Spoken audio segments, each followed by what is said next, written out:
салом дӯстони азиз, хуш омадед ба канали мо. муҳорибаи Муин Ғафуров бо Ҷон Линекер 25 октябри соли равон баргузор мегардад.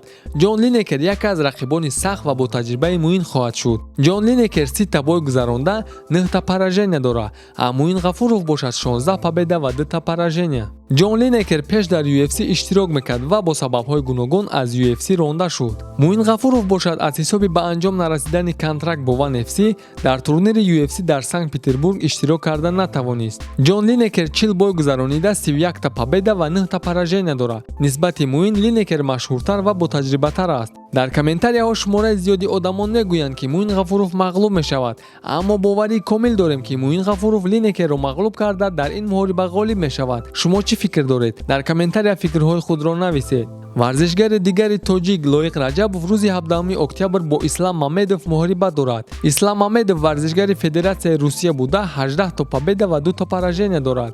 Вазни 70 килограммро ташкил медиҳад ва қадаш бошад 1.70.